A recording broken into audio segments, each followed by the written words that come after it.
Hola a todos. En este vídeo que a continuación grabamos, vamos a hacer un breve tutorial de cómo hay que completar la hoja GenX SVS 2012. Entonces, me gustaría que viéramos un poco primero el contenido de este archivo emitido por la SVS. En primer lugar, hay unas instrucciones, una hoja de instrucciones a la que en principio no vamos a hacer de mucho caso. Si vamos a más centrarnos en la hoja de shell y en la hoja de dimensiones. Bien, en la hoja de shell será importante en las primeras líneas informar sobre el periodo a reportar. Tendremos que, en este caso, como es el primer trimestre, pues primer trimestre de 2012, el nombre del reportante, por ejemplo, HHHSA, el root de la reportante. Después el tipo de estado, si es un estado consolidado o individual. En este caso pues vamos a poner que es individual, y la fecha de extensión, supongamos que la fecha es la de el día de hoy, 14/05 del 2012, y ya se convierte. Luego, en la columna C, en cuanto a los estados financieros principales, tendremos que informar acerca de si se trata de un estado clasificado por liquidez, supone que por liquidez, por función o por naturaleza en cuanto al estado de resultados. Y el otro estado optativo pues puede ser el estado de flujo de efectivo, que será directo o indirecto. Supongamos que es directo, por cambiarlo. En cuanto a las notas, que es la principal novedad este año, será importante hablar de notas obligatorias, que son las que pone la super, aunque no debemos confundir notas obligatorias, porque realmente obligatorias son todas las que la empresa esté obligada a informar. Por ejemplo, una empresa puede tener partes relacionadas, como vemos aquí, pero puede que no tenga combinaciones de negocios. Si no tiene combinaciones de negocios, pues le quitamos la pulsión. En cuanto a otra información a revelar sobre estados financieros, pues exactamente lo mismo.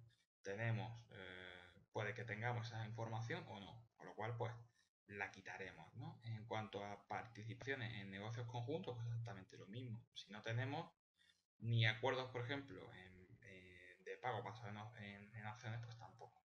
Segmento de operación, tenemos que ver si se informa o si no, en función de si la empresa tiene varios segmentos operativos. Y en cuanto a la hoja de dimensiones, es quizá la parte en la cual pues, hay que echar más tiempo, puesto que voy a ocultar estas filas, puesto que en principio no, para mejorar la acción formativa, ¿no? Vamos a centrarnos en estas dimensiones. Fíjense, en la fila 3, en la 4, en la fila 3, en la fila 9 y en la fila 13 tenemos que informar acerca de una serie de dimensiones sobre información que bueno, pues requieren desglose individualizado. Por ejemplo, supongamos en esta primera fila, en la fila 3, que tuviéramos varias subsidiarias consolidadas, pues tendríamos que informar de una información específica sobre cada subsidiaria consolidada. Bueno, entonces, en este caso, tendremos que redactar cuáles son las subsidiarias consolidadas. Entonces, nosotros requeriremos que se rellene la columna B, la C y la D. Y en este caso en la B con el número de orden, en la C con las letras TX y en la columna D con el nombre de la compañía que consolida, o de la compañía que es subsidiaria. Hay que hacerlo siempre con esta opción de sangrado. Es decir, no debe estar alineado, sino debe estar con una pulsión de sangrado, que es el aumentar sangría. Igual pasará pues si tuviéramos varios activos con eh, ajustes, con riesgo de ajustes materiales posibles, ¿no? Vamos a suponer ahora cómo está la deuda, por ejemplo, la deuda de Grecia, ¿no? Que tuviéramos, que la empresa hubiera comprado deuda griega, ¿no? Pues, por ejemplo, dice deuda, inversiones en deuda griega. Pues entonces ¿Por qué? Porque efectivamente ahora es un activo que, bueno, pues puede suponer graves desajustes en los activos de la empresa, ¿eh? O que tuviéramos acciones, por ejemplo, acciones